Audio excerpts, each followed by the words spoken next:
all of you are just filled with love, and sometimes you don't believe in that love yourself. And so this is something that is a song that I really love singing with the teenagers, and all of the teenagers who learned that song at that time really carried these words with them. Okay, so I'm going to sing it first for you. It's quite easy, and then we'll just learn line by line. And we're not here to compete for America's Got Talent, but I really want to see that you can fill in that the meaning of the words through your own voice, okay? So the song goes like this.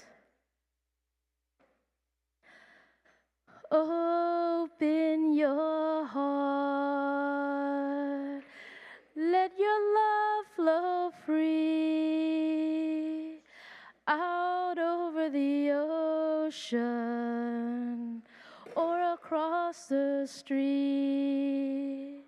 Let it flow like a river, let it fly like a dove, until your heart remembers you can't stop love. Once you get it started, watch what it does. It'll go full circle. You can't stop love. So that's what we're going to learn. Okay, and I think just to find that space, because sometimes we think that we give out so much and it doesn't come back to us in many different things. But it all comes from your ability. So we're going to sing just this part, open your heart. And just imagine that your heart is actually opening up, okay? Just have that imagination that your heart is actually opening up. Because sometimes, even when I was a teenager, and let's say, in my teenage years, I found it very difficult to open up. And I'm going to say this, and this means my teenage years, I was living in the monastery because I became a nun when I was 14 years old. So when I was about your age, I was already bald head in a robe. So I woke up like this every single morning. Didn't have to worry about my hair, didn't have to worry about who's going to judge me because of my clothes or because of my makeup. But even so, with so much people around me who actually loved me, I could not open my mouth, could not open my heart, because I was so afraid of not receiving that love anymore. How many of us have ever felt that? That you don't want to say something because you're afraid you're going to lose that love or that attention. Yeah? Yeah. So even as a nun, that happened. And it goes with the uncertainty of like not knowing. Okay? So let's learn this song. First, it's quite easy. You've heard it already. So it's open your heart. Let your love flow free. Okay? So open your heart. Let your love flow free. We'll try that again. Open your heart. Let your love flow free. The next line. Out over the ocean. This meditation call is called the ocean of peace. So we can have your heart, your love, flow out over the ocean. So all over this meditation hall, down the hill, across the street, okay? So out over the ocean, okay? Out over the ocean or across the street.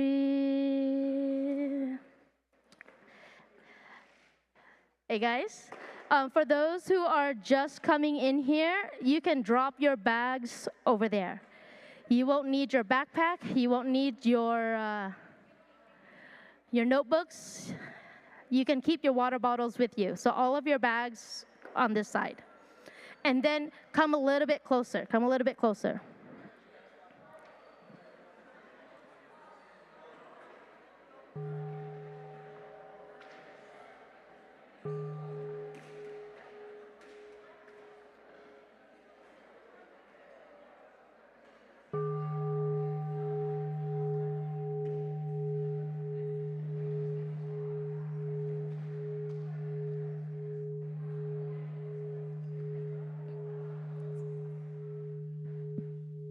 Okay. So you can drop all of your bags over there, and you can do it quietly, and we'll get back to learning this song. Okay? So let's start from the top. Open your heart. Let your love flow free out over the ocean. We go down, or across the street. Okay? Open your heart. Let your love flow free out over the ocean or across the street. I'll try that again. Open your heart, and just imagine, okay? Open your heart. We really need your heart to be open. Allow yourself. Hey guys, I'm hearing a lot more chat than the microphone. Thank you. So we'll try it again. Open your heart. Let your love flow free out over the ocean or across the street. Great. Now, next one is, let it flow like a river. 2, 3. Let it flow like a river. Next line is, let it fly like a dove. 2, 3. Let it fly like a dove. Okay, from the top on this side, okay? Open your heart. 2, 3. Open your heart. Let your love flow free out over the ocean or across the street. Let it flow like a river. Let it fly like a dove. Okay, I'm hearing it, but not hearing it. All right, you guys are 140 people. I don't want to refer to you as teens, because I want to respect you as humans. So, what I'm going to do, hey guys, this side of the hall. What I'm going to do is I'm going to start off the song, and I'm going to turn off my microphone, okay? I'm going to turn off my microphone because, in fact, I don't really need this microphone. And I have a very loud and projecting voice. So we're going to sing this song. I'm going to turn off the microphone. I'm going to expect all of you to sing louder and put your... Hey, guys.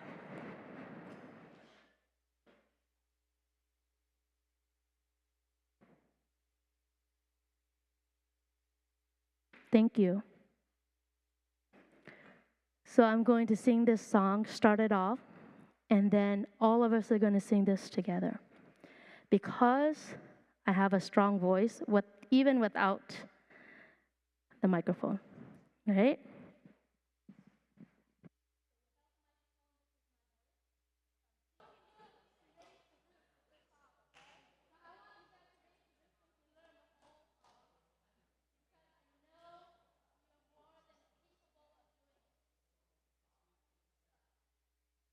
I have to save my breath for the other part of this session.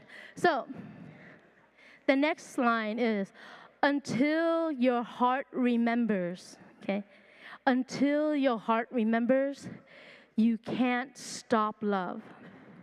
Because sometimes in our everyday lives, we feel defeated. We feel completely defeated. We're trying to do good. We're trying to be compassionate, and then we feel completely defeated by the shenanigans of the world, and you want to give up. And so this song is like, you have to remember that regardless the love that you give out there, it won't be stopped. Once it starts going, it won't stop, okay? So, let it flow like a river. Let it fly like a dove until your heart remembers. Until your heart remembers. You can't stop love. Okay? So let's try from let it flow like a river. Let it flow like a river. Let it fly like a dove until your heart remembers. You can't stop love. Next line is, once you get it started, watch what it does. It's a little bit high, but I know you guys can do it. Once you get it started, watch what it does. It'll go full circle. You can't stop love. I think Washintara is happy hearing his song. So let's try this again. Okay? Okay, guys? So let's try this again.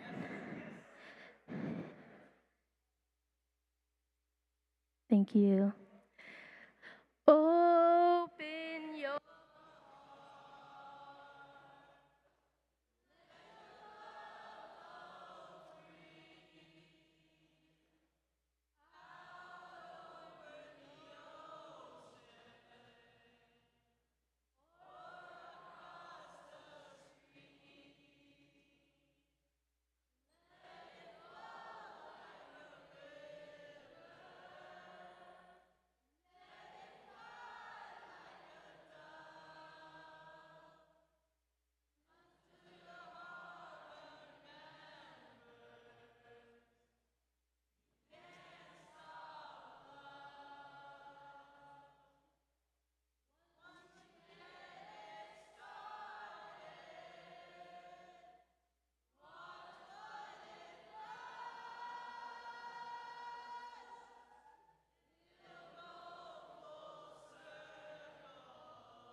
Okay, great. We're going to do this one more time.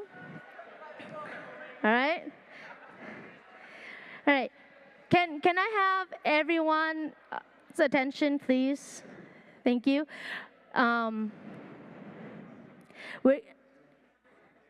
Hey, guys.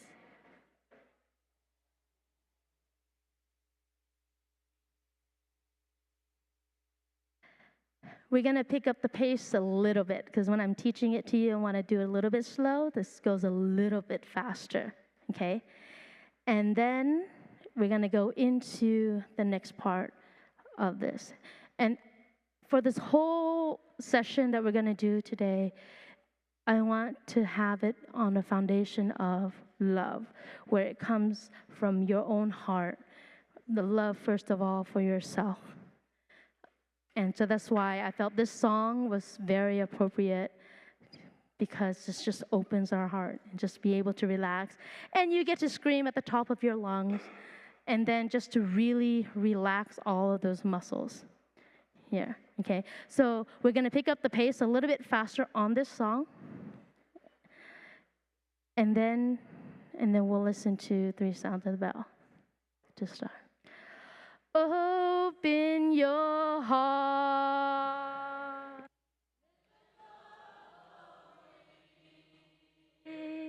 out over the ocean or across the street. Faster. Let it flow like a river. Let it fly like a dove until you remember you can't stop love once you get it started.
How do you guys feel? How do you guys feel?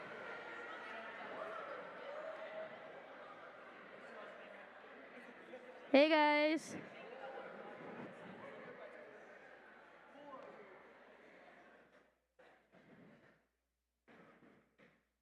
Hey guys. So how do you guys feel?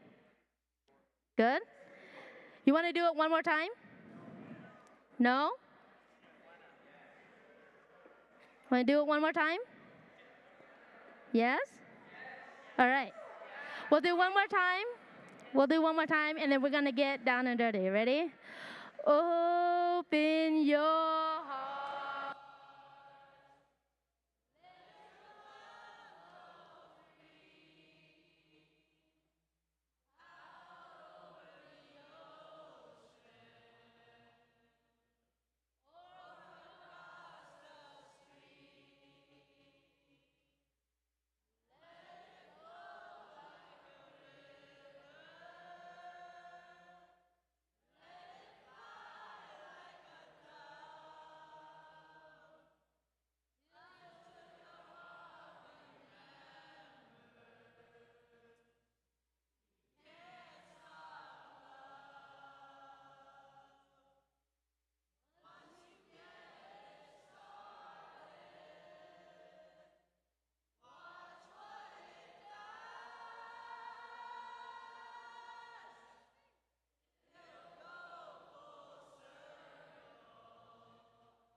Hey. All right, wonderful. I think we have a few contenders for Deer Park's Got Talent. Okay, so today, this evening, I have a few things I want to share with you on the practice that we have.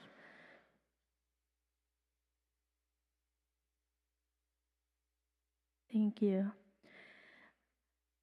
Today, there's a few things I want to share with all of you on the practice that we have, and traditionally is called beginning anew. But before that, if you notice in the meditation hall, there's like the strips on the floor. Right here, there's one, and there's a second one over there. Yeah? So essentially, the floor is divided into 3 sections. So I'm going to invite all of you to sort of stand up and come towards the middle section. Just stand in the middle section, okay?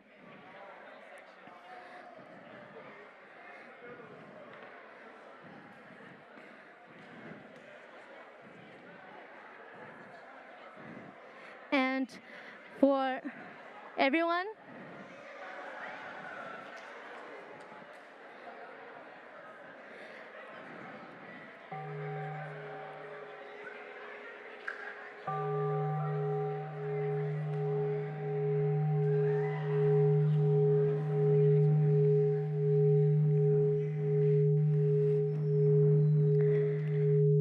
Okay, so I'm gonna need your support.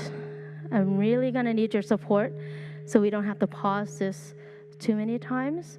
That when we do something, we move around, our feet can move around, but our mouth can stay immobile.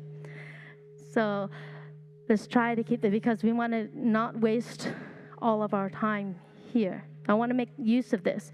So as everyone, can you, if you're in the back there, if you can step forward into this middle section. Brothers, monastic sisters and brothers are also invited to join in this exercise, okay? So what I'm going to do is, the front section, if you step forward, it means yes, right? Sort of yes. So I'm going to ask you a series of questions, and you don't have to answer verbally. May I have your attention?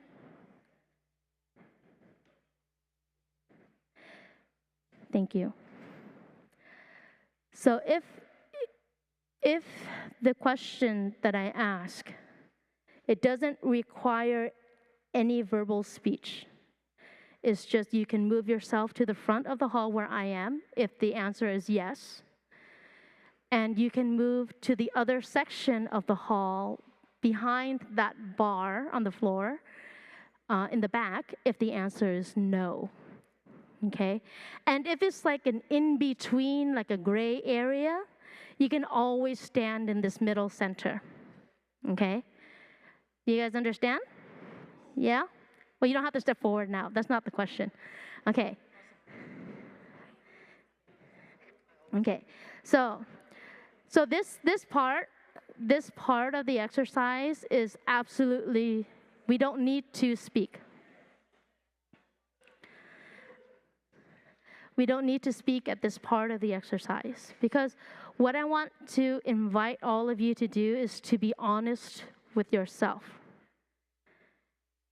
And I find sometimes when we're with our group of friends, we are also distracted. We're distracted because then we start to chit-chat. And also at the same time, when you're with your peers or with your friends, what happens is that their answers also affect your answers. Because if something is real for you, or you're sort of shy, but then they say no, and then you would just jump into no also. But deep inside of you, you don't feel that same way. So if you can and you feel it okay to, just sort of mix yourself in this circle, and not to be anywhere near, so you can just near your friends, so that you can just have these answers solely from your own volition. And so that we don't have any distractions, then you can tap into yourself. And this is one of the things that I had to learn as a young monastic, okay? And so the first question is quite easy. And you don't need to speak. All you need to do is just step forward or step backward or stay where you are. And then just recognize that, okay? The first question I have for all of you is, do you appreciate being loved?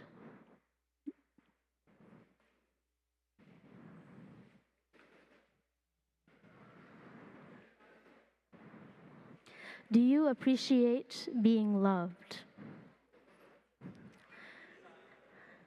Right. Okay, remember, no talking, no talking. Now we can just sort of look around and to see if there's anybody on the other side of the hall. There's two staff on the other side of the hall and the translator, but I'm sure they appreciate being loved too. Now, the second question, and we're doing so well, is, do you like to be criticized? Do you like to be criticized?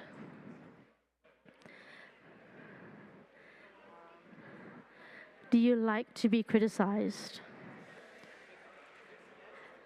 Yes is here, don't know, and no is on the other side. Okay. Do you like to be criticized? Silence. Okay.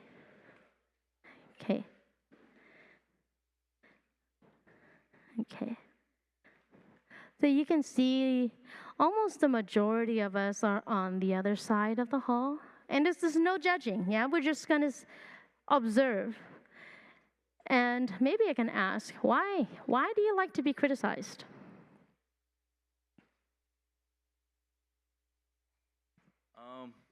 I like to be criticized because it like makes me a better person at the end of the day, even if it might feel negative, like in the situation or in whatever context. I feel like you still always learn something from criticism.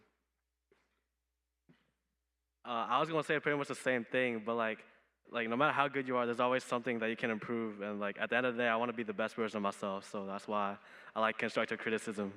All right. Yeah, you just said it all. You said it all. You said everything. Yeah, you said everything, bro. Are we all going to jump over here now? No, no. So what I'm hearing is there's criticism is okay, but as long as it is constructive, a little bit of construction, sort of like you want to be rubbed the wrong way a little bit, just so that you can check in with yourself. Okay, great. And it's okay. I myself, if I wasn't the facilitator, I would jump on the other side too. And this also says another thing about us, okay? So I have another question for you is, do you like to be understood? If you like to be understood, you can step to the front of the hall.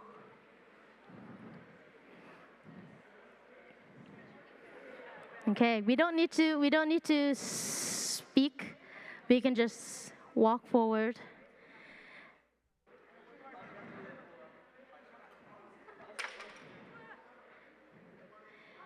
All right. So I have another question for all of you. Hey guys. Thank you. My next question of you is, have you been hurt from a misunderstanding?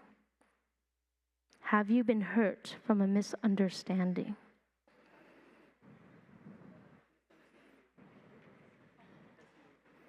Okay. Okay. So right now, where we are, without saying anything, guys, without saying anything. So we're all on the same boat that we have been hurt before. And how does that make you feel? You don't have to answer me. Just sort of recognize that feeling inside of you. Being hurt by a misunderstanding. My next question is, have you been hurt by someone's words when they have said something to you that is very hurtful?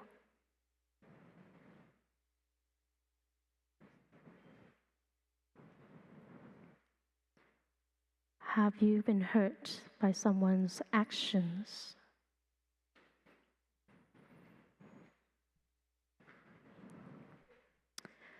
Have you ever felt that no one was listening to you?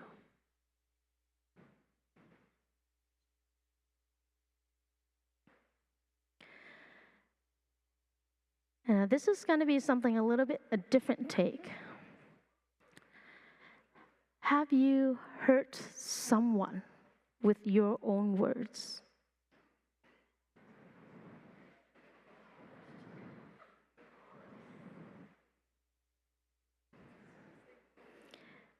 Next question is, have you hurt someone? Have you hurt someone with your actions?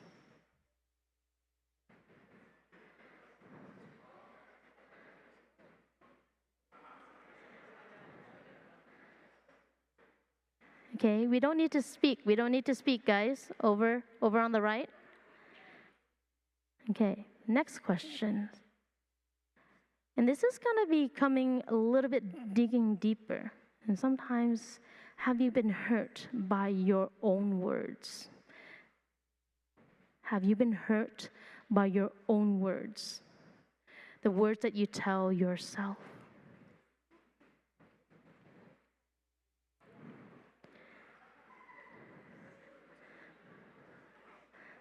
Wow. Okay. Okay. Okay, we don't need to speak. We don't need to speak. There's this gray area right in the middle. The next one is, do you feel that sometimes you're navigating this journey of life alone?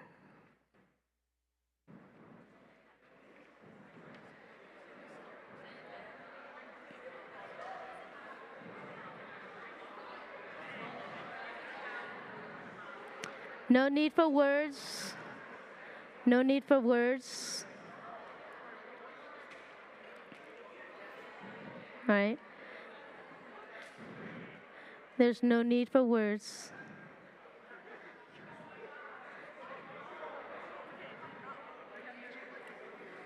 Okay. We'll take a minute, you guys.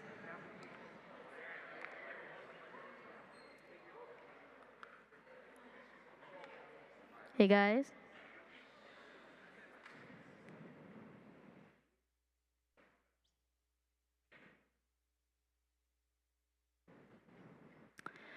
Thank you. So all of us over here,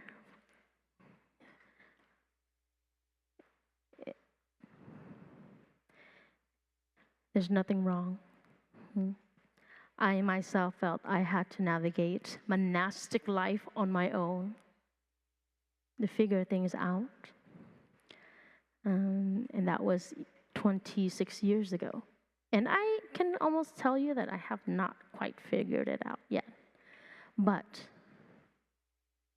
for all of the ones who have someone or who feel that they have someone to help them navigate this journey called life, how have you reached out, or how would you reach out for someone who feels alone?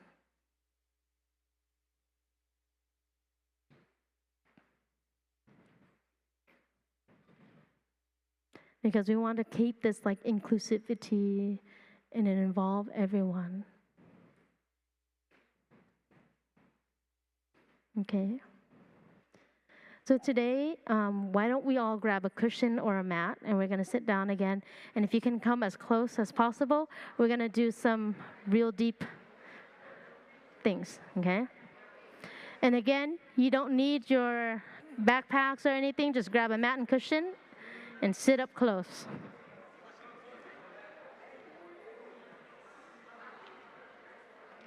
How come the brothers and sisters didn't join in? You can come up closer. Just take what you need. You just take what you need.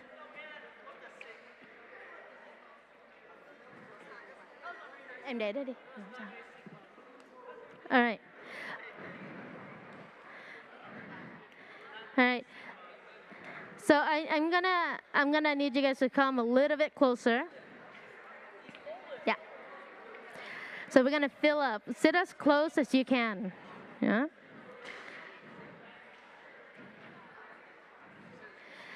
So everyone on this side of the hall, you can just move up closer. And we're gonna create sort of like an amphitheater.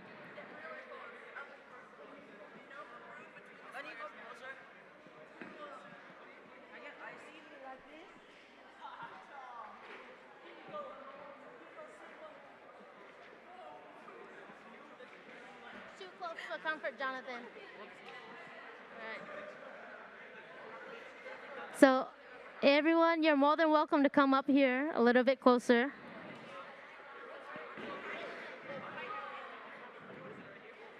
Yeah, sure, let's go. I can't believe you didn't know my name.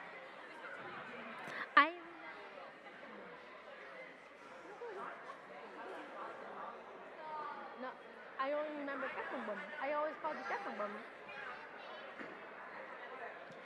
Okay, so there's everyone.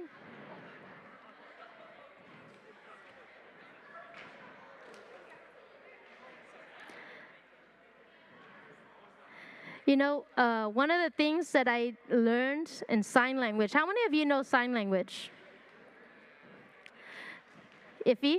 So there was one time we had a public lecture, and there was a sign language. And every time the brothers invited the bell, the interpreter would do silent bell, and she would just hit her hand with the finger, and then she would make the sound of like the vibrations of the bell. Okay, so I want to do this because I don't want to be banging on the bell or hitting the bell, inviting the bell all the time. But I'm just going to say silent bell, and all of us can be that bell. Just do a sign language and be that silent bell. So if I may invite all of you in the back there to move forward a little bit.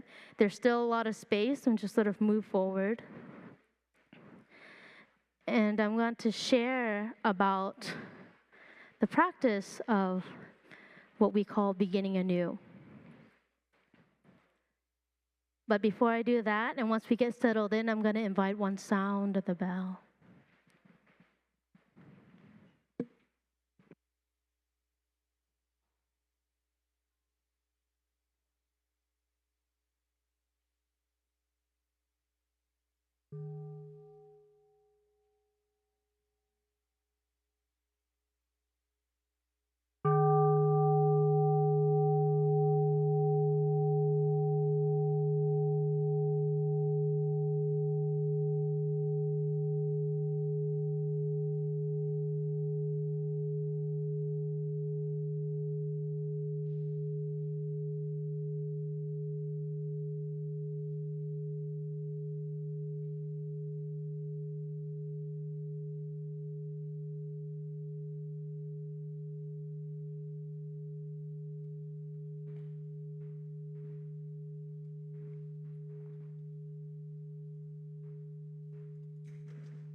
Thank you, everyone, for taking part in that questionnaire, moving back and forth. And I hope that during that exercise, you were able to tap in not only with the answers to your questions, but also that feeling that arrived when you see a group of people moving over to one side of the hall and you're standing on the other side. And just to be aware of that. And we'll have a chance today and this evening to work at that together, okay? One of the things that I know that we've been learning in the past 24 hours, you guys been here for 24 hours, is, listening to the bells and, being quiet all the time and being reminded to be quiet and meditate if we know what meditation is. Or in my early novice days, I was just copying what everybody else was doing because I didn't quite understand the importance of meditation, but because everybody was doing it, so I did it anyways. And I just sort of followed along. And how many of you feel like that now? You're just following along with things. Yeah? For some things? And it's okay, because we don't have to get it. We don't have to get it right away. But in this exercise, in this evening, I want to share with you one of the most essential parts of our practice is loving speech and deep listening. And using that as a means to be able to express ourselves and to be present for ourselves and for the person that we love. I'm going to stand up a little bit because I can barely see over this bell to everyone over here. And we've learned about the breathing. We've learned about, being mindful and stopping. And we've forgotten a couple of times, if not many times. We've got excited for certain things, and we have opinions and ideas on certain things. And one of the things that I realized when I see so many familiar faces, and I ask, so how are you? And the automatic response is like, I'm good. How many of you do that? It's just somebody asks you, how are you? And then you say, oh, I'm good, right? It's almost like a default answer. It's auto-corrected in our system, regardless of how we are actually feeling. And so that response is autopiloted. Like our habits, like, how are you guys? Oh, I'm good. Like, did you sleep okay? Yeah. But, it's kind of hard to sleep on the ground. The bathrooms are not so great, but I'm okay. Like we have these default answers. It's almost in a sense where we don't want to share what we're really feeling. And I've had this experience once before. I had a friend, our teacher, he passed away 2 years ago. And we had so many things to take care of, like just imagine the organizations that we needed to do for a funeral. And I was already immersed in the work that I needed to do for the monastery. And one friend asked me weeks later, I forgot to ask you how you are doing. And I asked her, do you want the long answer or the short answer? And she says, she didn't respond. She said, well, I'm going to give you the long answer anyways. This is what I'm doing, And I wrote her a response, a 2-page email of how I was feeling because of all of the things that were coming up inside of me. And luckily, it was an email. She can read it at any time. But in reality, when we meet our friends or we meet somebody, when your mom and dad comes home from work, and they said, so how was your day? And you would say, oh, it's good. Because you also feel that they don't have that time to listen to you. And so then the automatic response is, it's good, and you start to close yourself up. So today, we're going to start learning how to be present for one another, because we want to create that space. Earlier, I asked the question, if you feel that you have been listened to, have you been heard?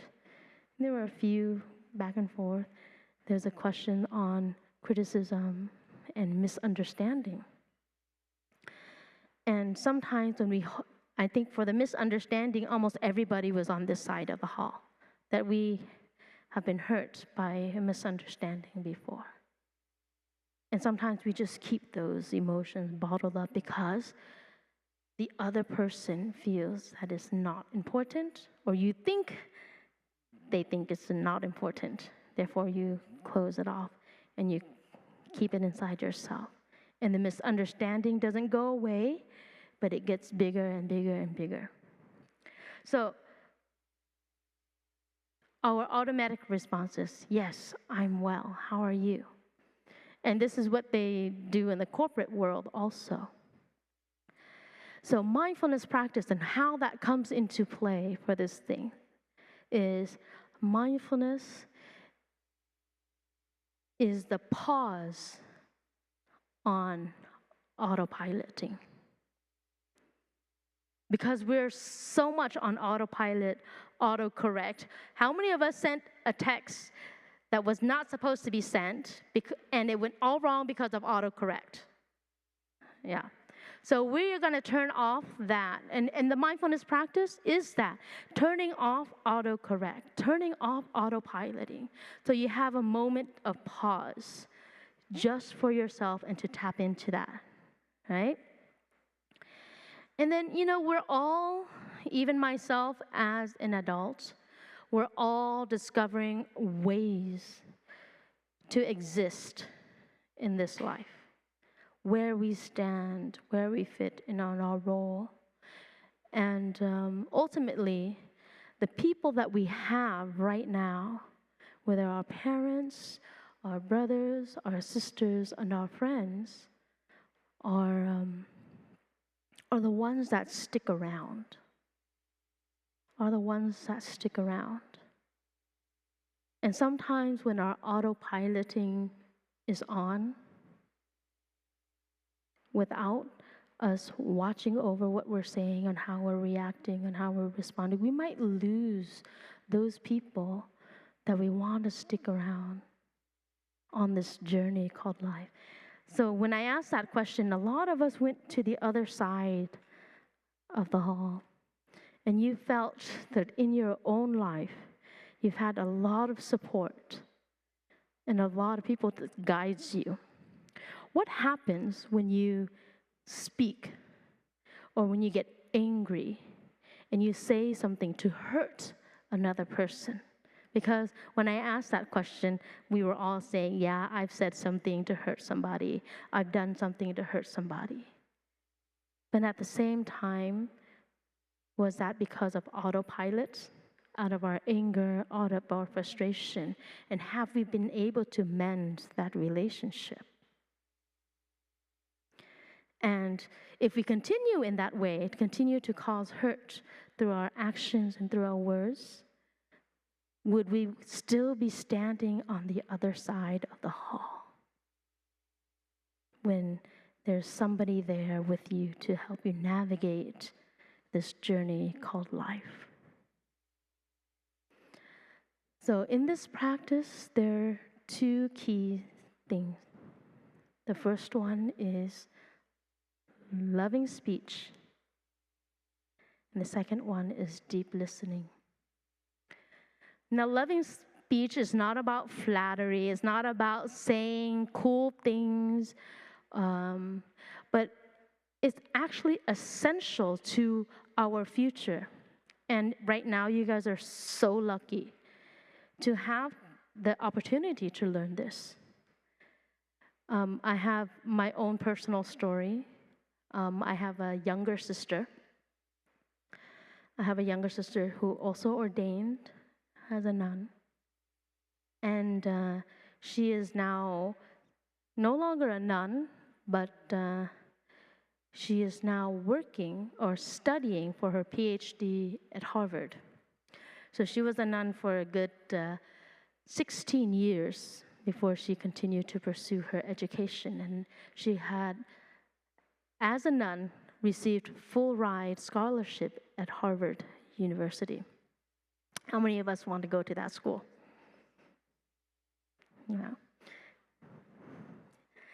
Yeah, that was my dream school also, okay? But my sister is doing that. And one of the things that she was studying, what she was studying had nothing to do with, business or law or anything like that. She was just actually getting her PhD in divinity, And she had written an essay, I think a 10-page essay, simply on loving speech and deep listening. But of course, she didn't use that term of Buddhist terminology of what we use here, loving speech and deep listening. She wrote a 10-page essay and submitted it, for her class. And her essay was given to the board somehow, and she received an email asking if she can be a teacher's assistant to teach at Harvard Law School. And you would think, why would loving speech and deep listening have anything to do with law school? Well, it was because she was able to listen. And because she was able to use loving speech in such a way that it built understanding. So she was asked to teach a class on negotiation. Because, in law, you have to know how to debate, right? And so negotiation, listening deeply, and using speech that would help you get your what you want across and helping other people to understand. And that's like on the bigger scale. So later on, when you do an interview, how many of you are preparing to go to college and interviewing for universities now? And how many of you are doing interviews for jobs and things like that? Yeah? So being able to share and to help them understand who you are as a person is also needed. Yeah? So loving speech and deep listening is not some like, I don't want to say hippie thing that you learn in the monastery. It's actually essential tools for you to help get yourself across so people can understand you more. At the same time, deep listening will help you to understand others more. And so this is one of the practices that I really want to share with you so that you can build that skill, because it takes a lot of time. And I promise you this, us adults did not have this foundational practice, and we had to learn it sometimes the hard way. And along that journey, we have created a lot of pain and suffering through our own speech as the staff, as the volunteers. Okay? And so one of the things about loving speech, it's about using words that don't hurt, that builds understanding and create understanding. And as we learned here so far, that understanding is love. Now, the more you can understand someone, the more you can love them. And then love then leads to the pursuit of love, to appreciate, to love, and to be loved. And that's why I taught you guys this song, because we're going to do this session of understanding not only ourselves, but also the person who had made us hurt.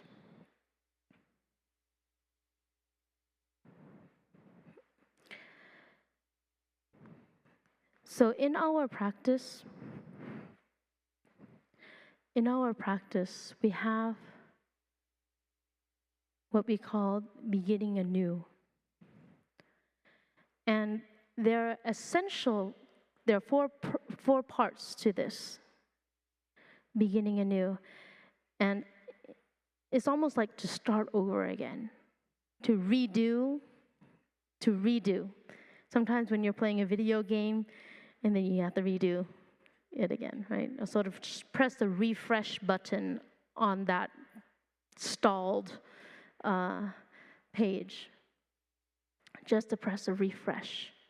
It's a refresh practice.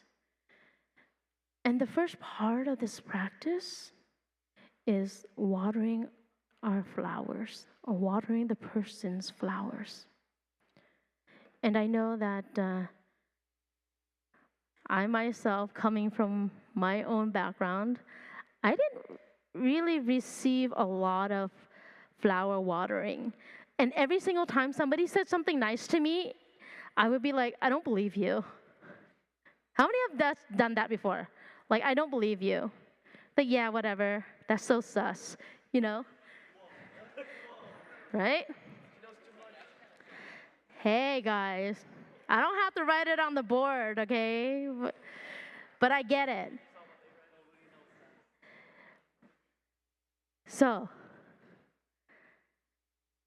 it took me the longest time to receive a compliment, only because I couldn't find it within myself.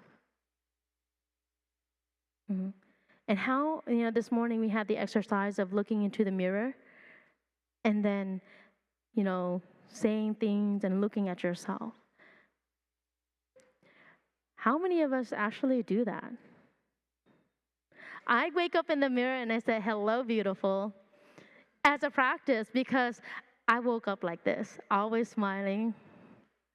And not because I want to please someone, but really because I want to be happy for myself. Okay? So watering the flowers. Maybe we can take a moment just to find within ourselves our own flower. Just our own flower. And this could be how kind you are, how much you appreciate yourself for being gentle, for being helpful, or appreciate yourself for just coming here, or just anything in the past week that you appreciate yourself for. Or even that can be like reaching out to make a phone call to a friend who is going through a difficult time. You have to give yourself credit for the things that you do. So we'll take a moment.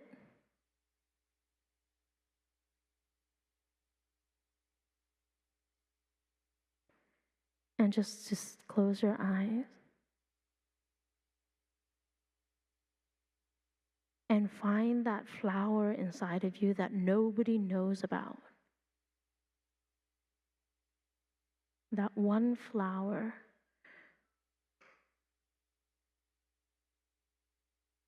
that no one knows about.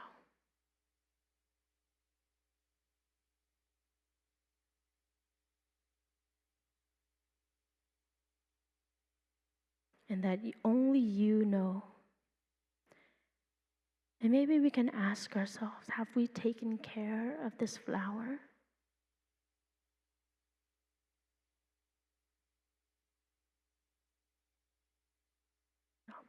Have we take the opportunity to recognize that that flower is there?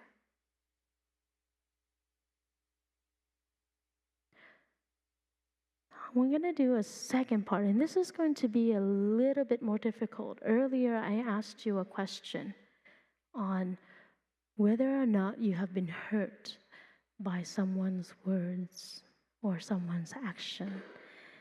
And I would almost say that almost everyone was standing on the yes, I have. So if you can bring that person, that one person to mind, imagine that person, him or her, there. Guys,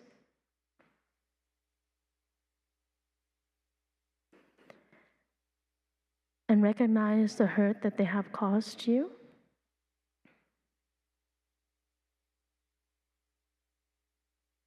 And this could be your mother, your father, your friend, your teacher, or your peers. And we're going to reach in a little bit further and to recognize, to see if they have a flower inside of them.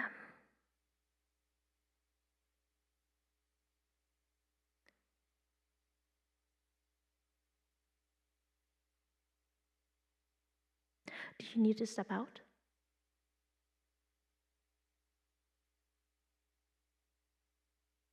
Okay, thank you.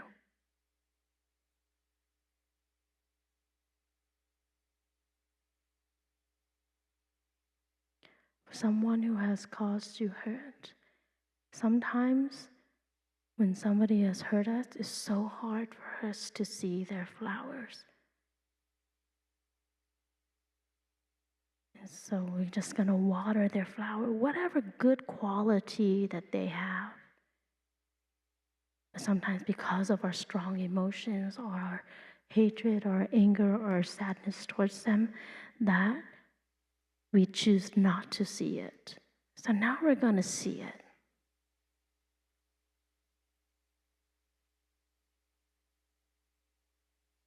Okay. Did we all have someone in mind? Yeah? So we're gonna, now we're only just going to be looking deeply into it. We're gonna be more active in a few minutes, okay? So just bear with me. The second exercise of beginning anew is expression of regrets. Earlier, I've also asked you this, is that have you done anything through your words or your actions that cause hurt to another person? And, maybe we were on autopilot. We didn't have mindfulness, and we said something, we've done something, and we were standing all together here. And it's great that we're able to recognize that. So we're going to call upon that regret, that how we have hurt that one person, how we have hurt that one person.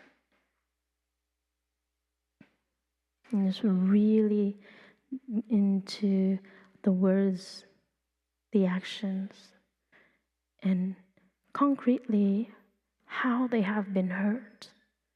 Are you still talking to each other? Or you ghosted one another? Or you're just like giving them a side eye? Or a cold shoulder, don't really care of their existence? Or are they doing that to you?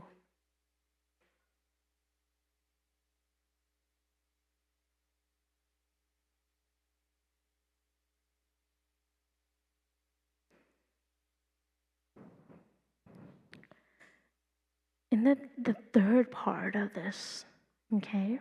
The third part of this is expressing our own pain. Expressing our own pain. And this is when you're talking to someone, it is not necessarily like, oh, you did this to me, and this is how I suffer, and this is what it is. It's not about blaming them. This is what you did, therefore I suffered. But it's also a way to just like, I was hurt in this way, and I want you to understand that I was hurt. And it's not expecting them in any way to say that they're going to change. I'm telling you I'm hurt, so I'm expecting you to change your attitude. It's not about that. It's about recognizing the hurt within yourself and using the pronouns I. This is how I have been hurt by these actions, by these words, because earlier I asked you that question, and yes, you have been hurt. And the expression of pain and of suffering is not expecting that person to change, but communicating to let them know that we have been hurt by their ways of speaking or by their ways of acting. So maybe take a moment now just to look inside of ourselves. What is the most deepest suffering that has been brought up inside of us? Because someone had done something or said something to you.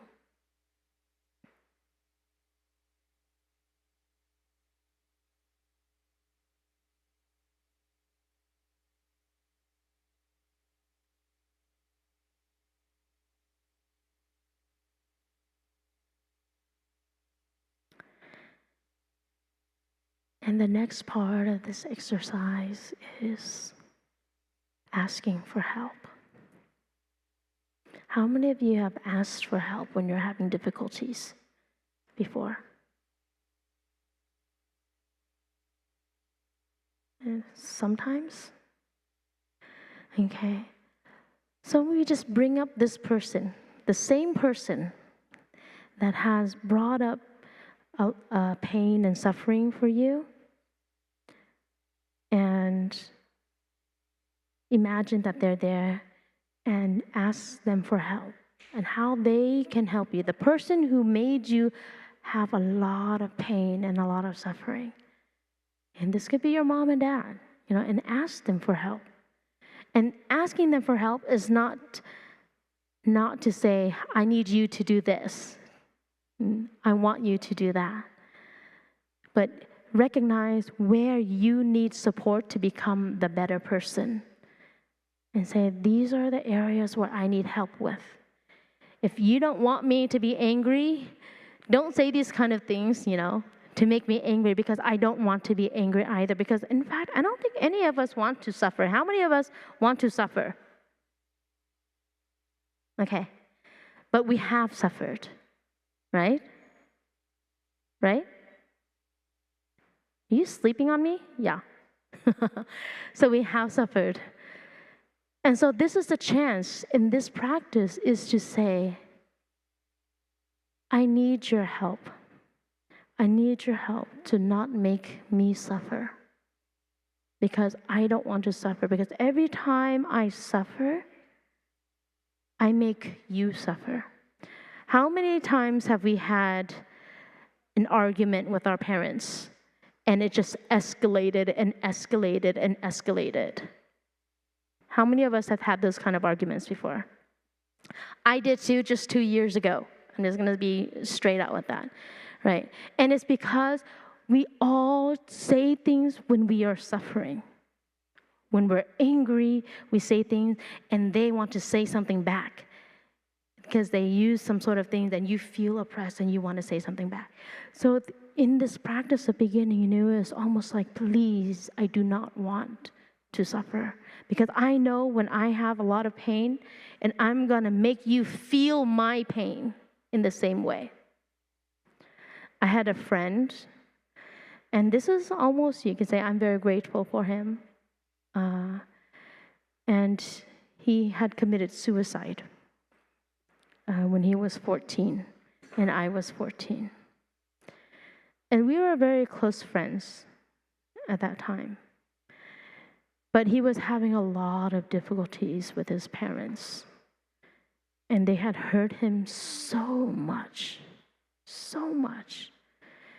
They didn't like, we have a lot of tiger moms and tiger dads, especially growing up as an immigrant child of immigrants. So they have a lot of expectations for us. I felt the pressure. I was born and raised in San Diego. And, you have to do this. You can't go out until you get a job, at the same time, he's like, when am I going to have kids and when you're going to get married? All of that kind of pressure. But my friend, he was a very smart student. But, he liked to wear the cool clothes, like the baggy jeans and dyed hair. And the appearance didn't look like what his parents had wanted him to. And they didn't like who he was hanging out with. And so they changed schools. They put him into a private school, shaved all of his dyed hair. And so he was so hurt. But he felt that he could not say anything that would help them understand, his parents understand how hurt and how much suffering he had. And the only way that he thought is that I'm going to make them hurt as much as they hurt me. And he took his father's gun and took it to his head and committed suicide. And it was through that when I realized, wow, our emotions are so strong. Our emotions are so strong, and sometimes we can die because of our own emotions, because we don't have a way out. We don't have a means to share. And this practice, these 4 practices, they're not techniques, but they are the way. They are the way for us to be able to share and help build more understanding through the practice of loving speech and deep listening. And so what we're going to do, we are all going to do that practice right now. And I'm going to lead everyone here into that practice, and we're going to pair up in 2s. Okay? So, not with your friend, but with somebody that you don't know, because I really want you to be able to share certain things inside. Hey, guys. And I would like to invite all the brothers and sisters and all the staff to take part of this too, because I think that as adults, we also can learn how to listen and how to use loving speech, okay? So we're going to stand up.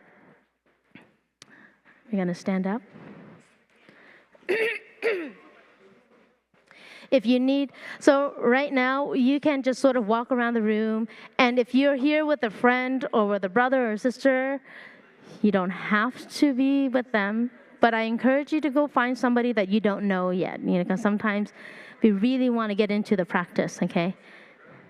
And you can sit anywhere in the hall.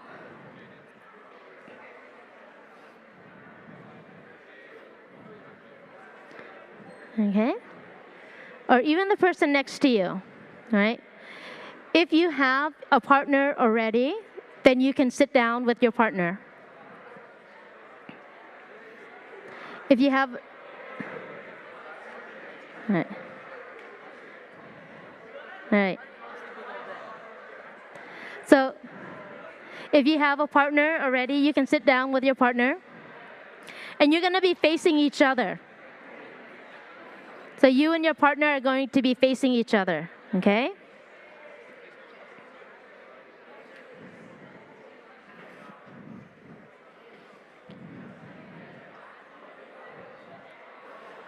All right. So we have a person standing over here. So if you have a partner, you're going to sit facing Jonathan, face right around. You're going to face each other. And you can sort of spread out so you can hear each other. So you're going to be talking to one another, right? So we're going to sort of have to use our indoor voices. This hall echoes a lot. So you can sort of spread out a little bit with your partner so that you can hear each other. And you can move up to the front here. And before we start talking, right?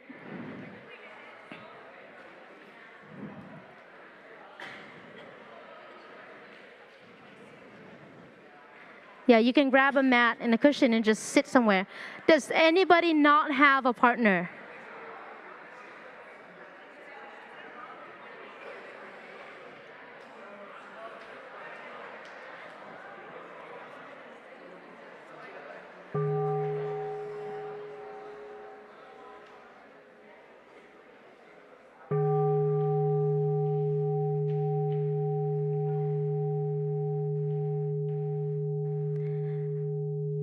Does anybody not have a partner yet?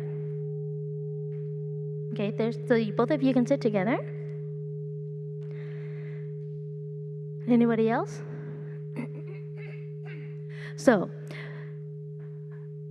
I'm going to ask, you can grab a mat and sit anywhere. So you're going to be facing each other. So it's going to be a conversation between you and your own partner, okay? Before you speak, we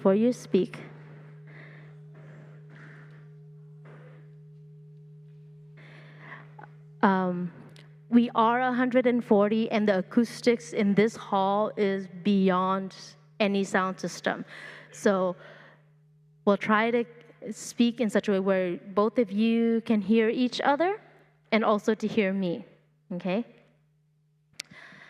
I will give you sort of like a time between each sharing. And one of the practice is that I don't want it, because I will have a question or a suggestion of what you to share just to guide the conversation. The exercise is, if you are the first person speaking, then the other person is listening. So we're establishing a presence. But however, the difficult part is that when you know the question, you sometimes start to think inside of yourself that, what am I going to say? Right? And that's the hardest part, because you always want to be prepared to answer a question. And so the other person may be answering that question, but you're also preparing your own answer. So you may hear that question first, and you may not be sharing now, but we're going to try to not be distracted by that and try to establish a presence with the person in front of you. Okay, so now, the person who has longer hair in the group, in your pair, who has longer hair? Okay? All right, so for this first round,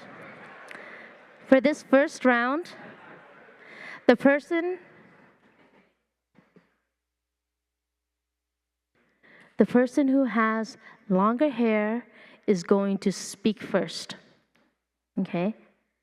And you will have, excuse me, I gotta pull up my timer. You will have 1 minute and a half to answer this first question, and the person with shorter hair is just going to listen for 1 minute and a half. I'm going to put this on the clock.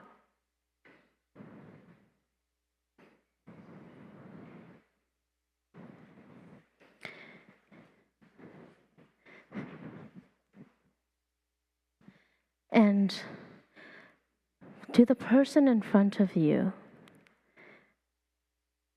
you can ask, how are you?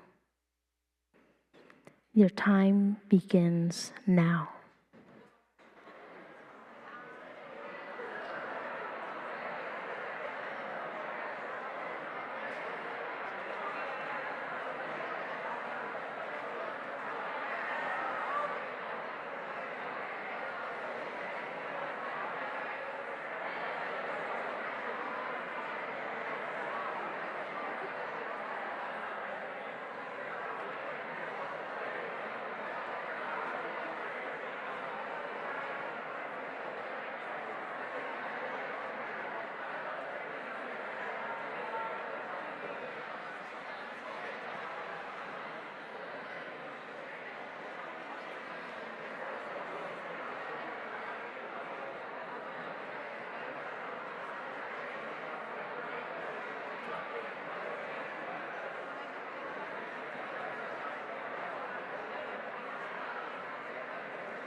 You guys were all talking at the same time?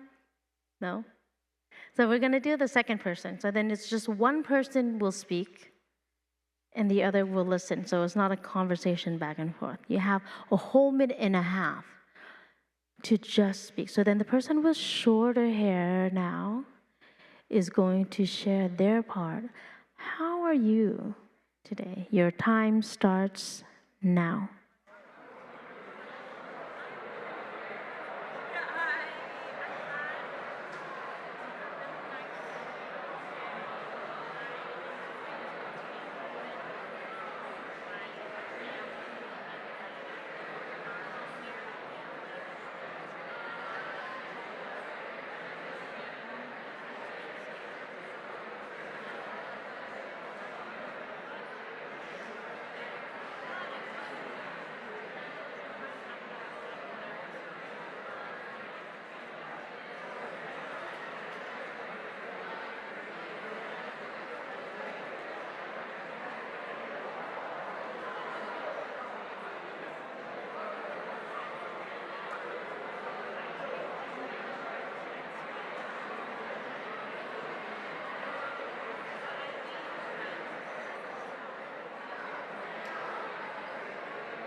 One minute and a half is not enough?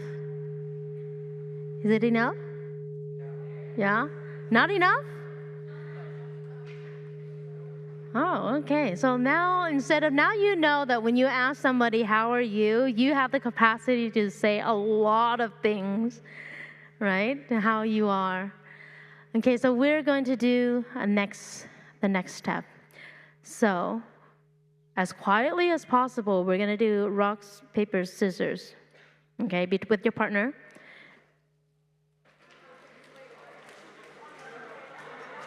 And if somebody who's all right, we have one, just one until somebody wins. All right.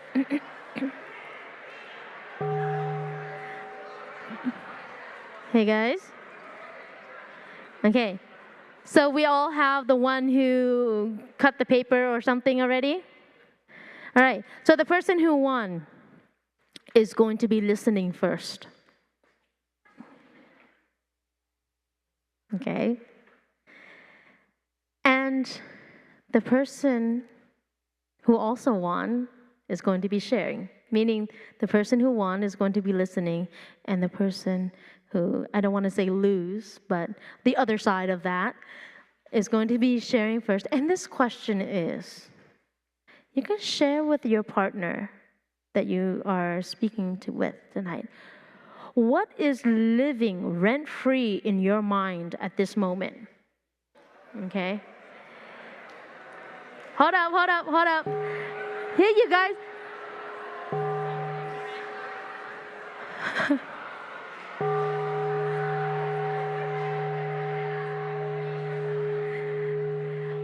I have to explain the question to the Gen Millennials. Rent-free is what is happening inside of you. What is alive inside of your mind? Like, what is very upfront and personal? And that's always constantly on your mind and what you're thinking about all the time. Okay? And then the person, I think you guys jumped the bullet a little bit because I didn't put on the timer. So right now, the person who is going to speak first and the person who won the listening role. Okay?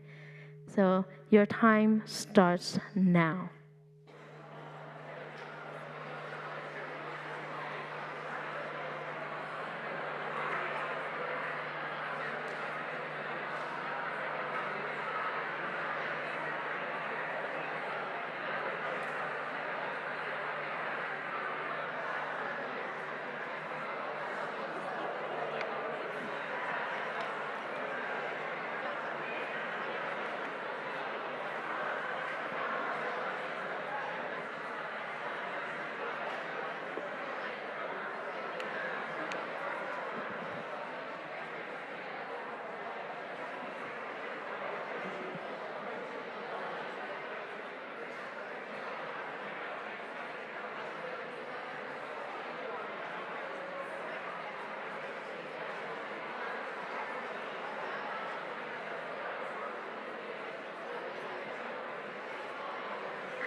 Wow, there's a lot of free tenants in this room, huh? So we're going to switch sides, and your time starts now.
The person with the darker colored shirt.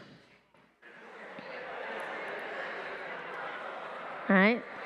Darker colored shirt. Hey, you guys got to listen to the question. Okay, darker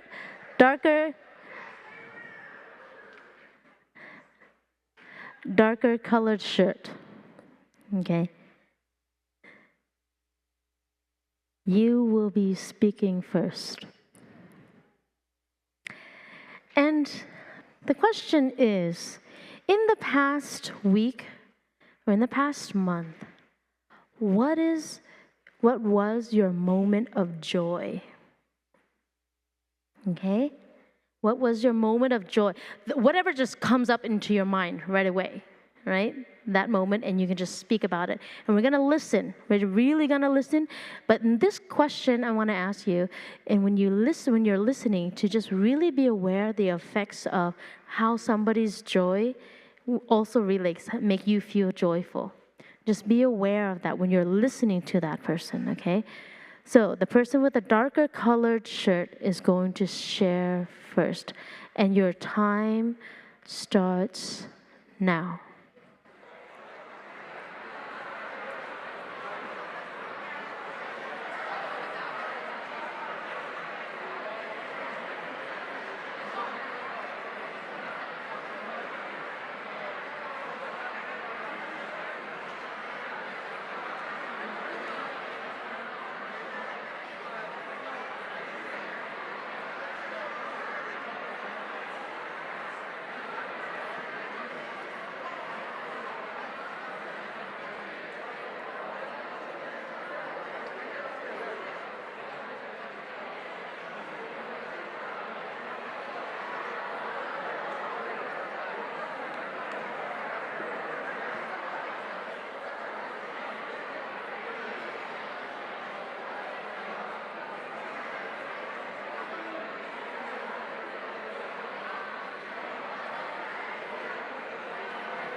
Thank you. I see a few of us not participating, and I don't know if you need support, but we do have some sisters in the back, nuns who are in the back of the hall that you can also talk to. So I would like to invite the other person with the lighter colored shirt to answer that question. In the past week or in the past month, what was that moment of joy? And your time starts now.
Wow. So I think joy got really loud in the meditation hall. But did you notice something that when you're listening to the other person and they're just sharing the joy, that you also felt their joy too? Yeah? Yeah? I have someone here who doesn't have a partner. Do you have a partner? Yes, you. You just got here? All right, so there's a sister in the back. Sister helped you. There is available, and you can sit and join her.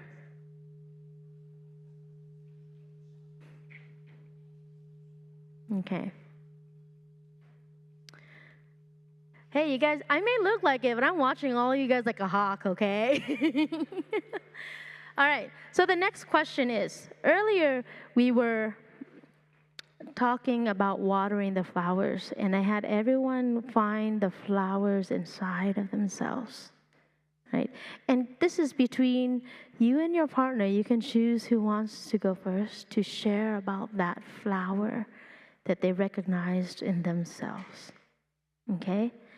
So, between you and your partner, you can share with them the flower that you recognize inside of yourself. And you can add more. If at that moment when we were doing that exercise and you didn't know have more, you can just say more. And you can even actually add why you have those flowers, okay? So between you two, you can decide who goes first. Your time starts now.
Wow, so many flowers. Now we're gonna switch sides, and the person who was listening will now have a chance to share the flowers that they have inside of themselves, or that they were able to recognize earlier.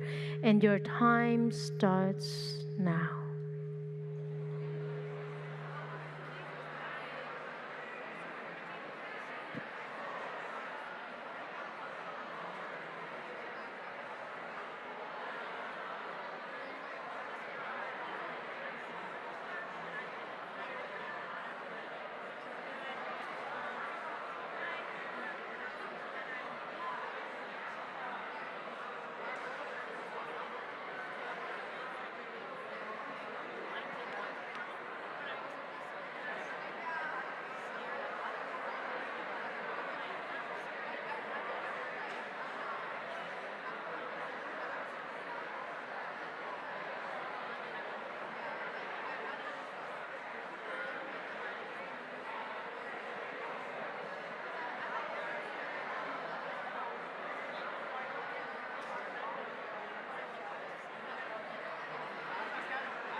Thank you, everyone.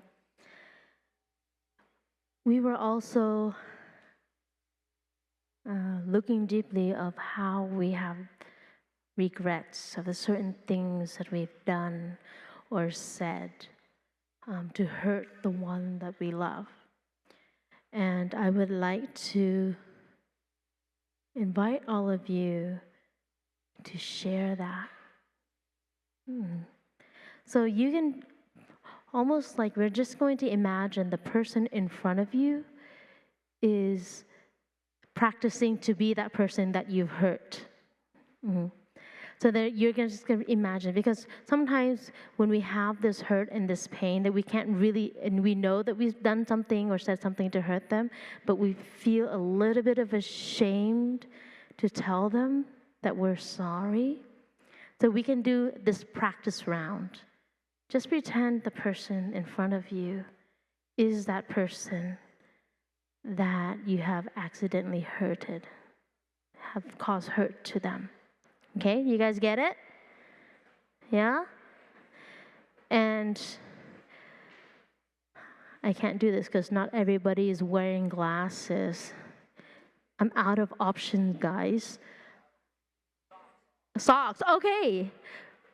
Socks. Who has like the printed socks is going to speak first. Or like more colors on the socks.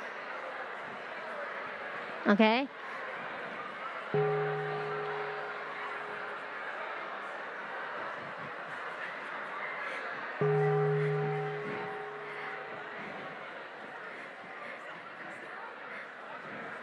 Hey guys, I need time.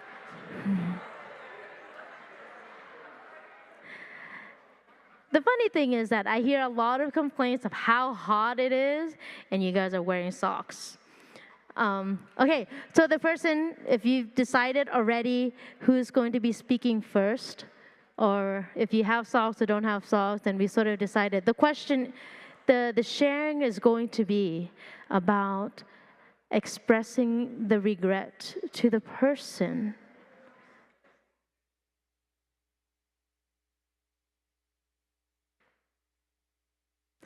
Expressing the regret to the person that you have hurt.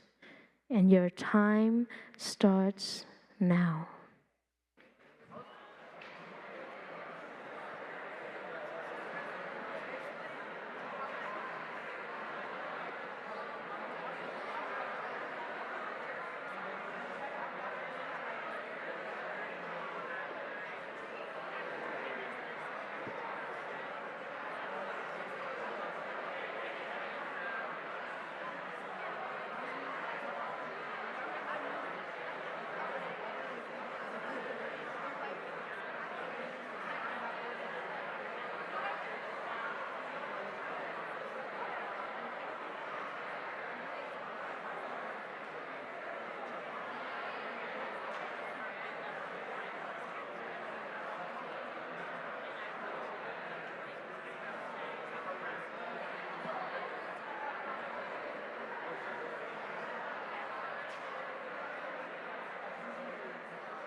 And then now we're going to switch sides.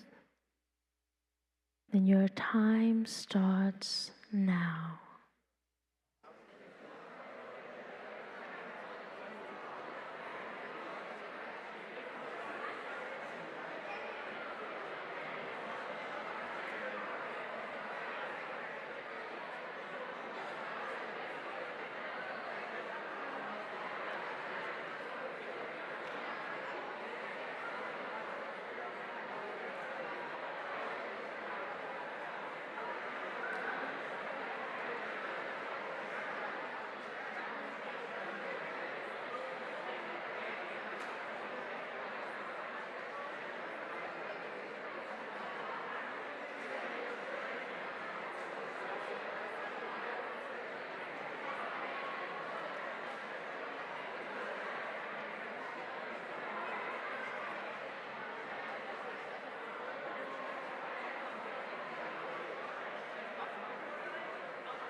You guys want to continue? Yeah? Yeah? All right. So, the next part of the exercise.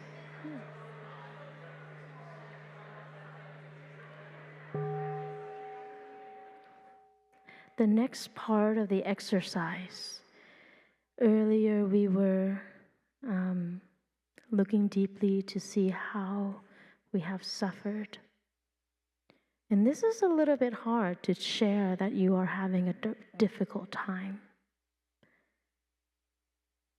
And you can decide between yourself and your partner that who wants to go first to express your suffering, how you have been hurt by this person, and that you really want them to know that you have been hurt. Not by your partner, they're still being the pretend role.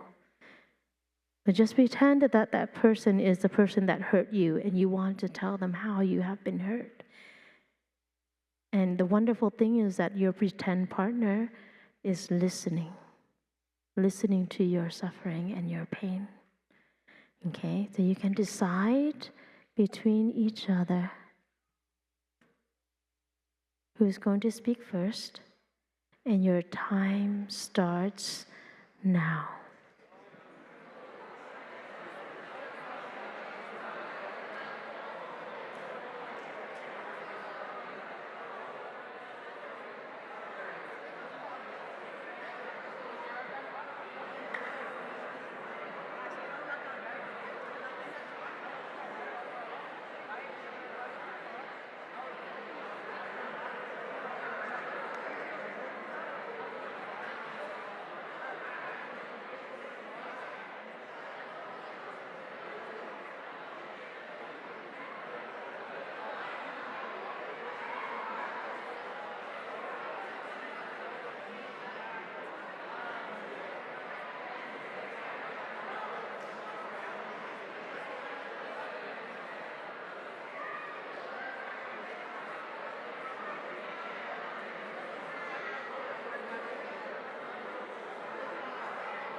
Breathe in and breathe out, aware of the feelings that are arising inside of you, the feeling of release of the pain inside of you.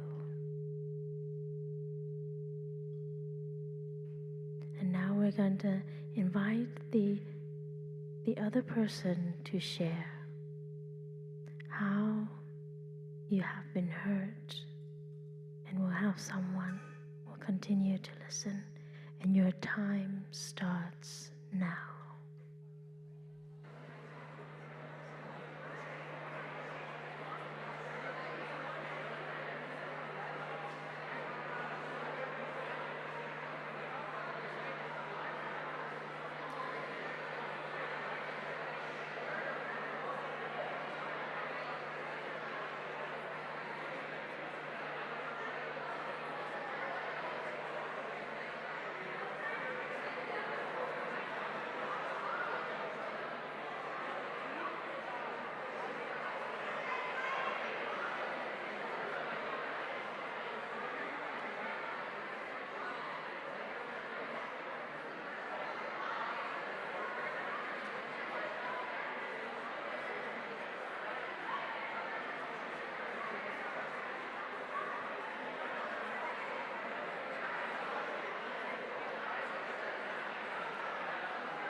breathing in, I am aware of my body.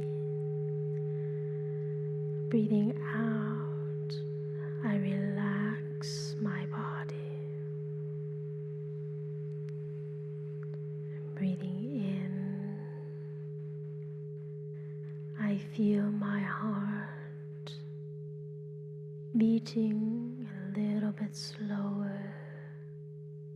Breathing out, I feel the weight lifted from my heart.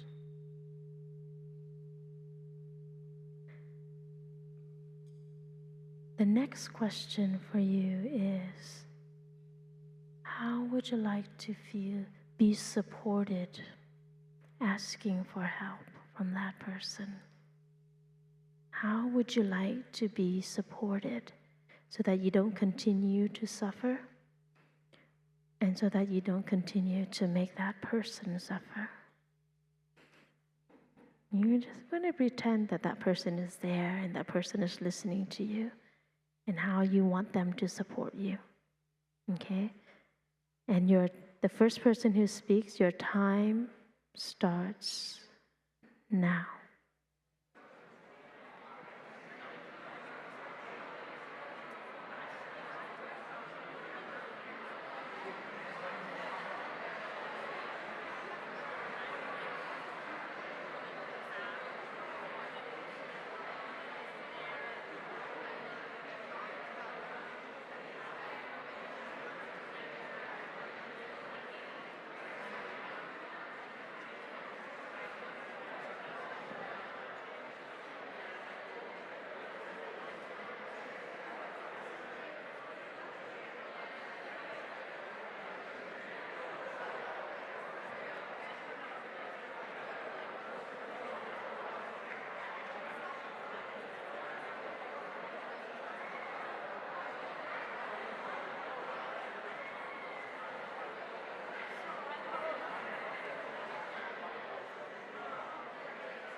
And now we're going to switch sides, and we're going to share. How do we want to feel supported so that we don't continue to suffer and to make those around us suffer? And your time starts now.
Thank you, everyone.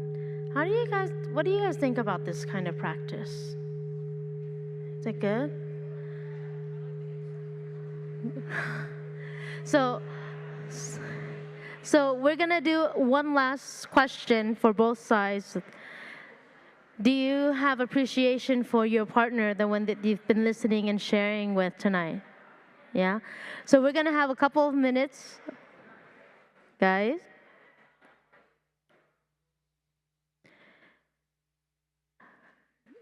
I'm gonna give you each a minute to share your appreciation to the partner that and you can water their flowers and water each other's flowers for 1 minute.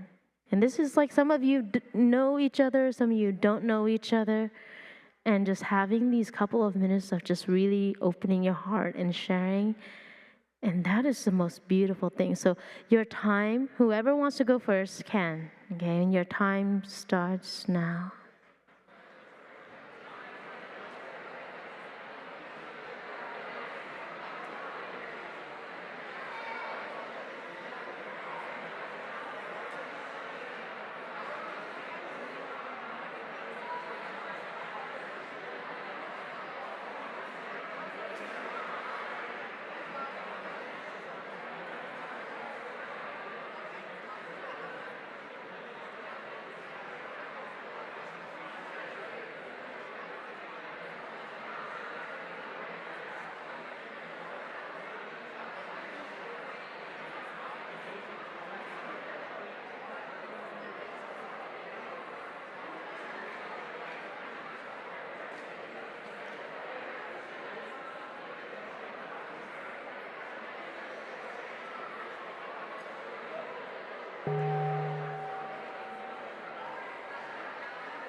Now we'll switch sides.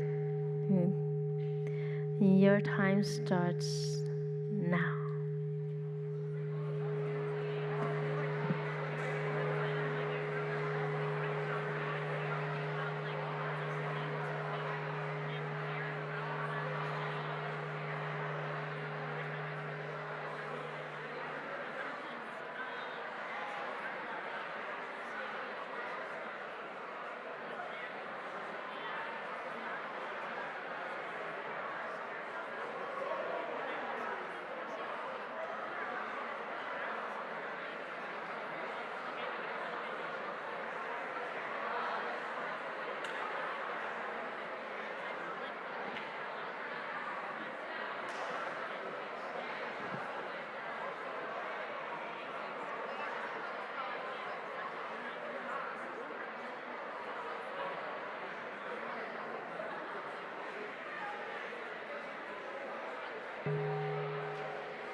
Well, let's take a moment and just to look in your partner's eyes. I just really send appreciation and just look into their eyes. And I know you might be a little bit shy. You don't need to say anything, nothing needs to come out. Just look at them and acknowledge their presence. To acknowledge their presence.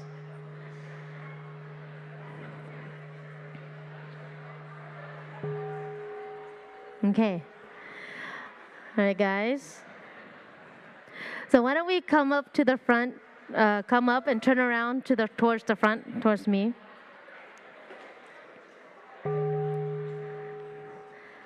So those behind the whiteboard over here, maybe if you can pull over to the side and everybody can face forward. First of all, I would like to thank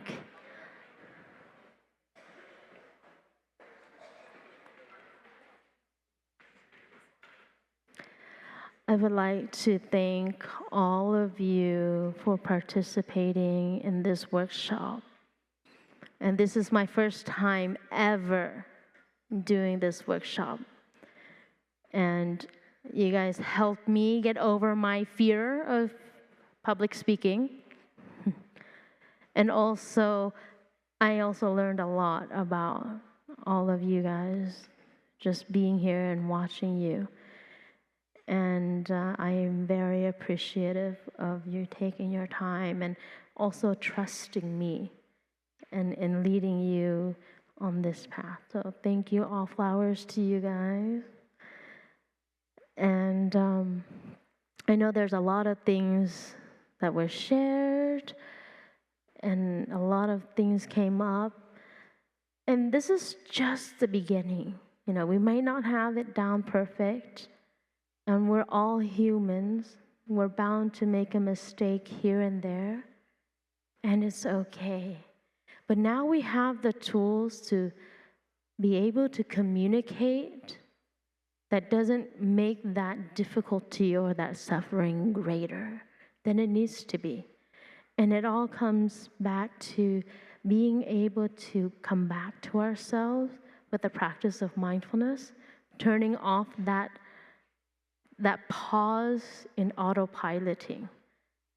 And so I recognize that every time when we had the chance to listen to the bell or the wake-up sound of the bell, we all sort of paused. And it gave us a moment, just a moment, to think about what we're going to say next, or to be aware of those feelings that are happening inside of us. And I know it is 9 o'clock. And I'm grateful that you guys have offered me your attention for 2 hours. But let us sing this song once more. Okay? Can you guys see the board? Yeah? We'll sing this song once more.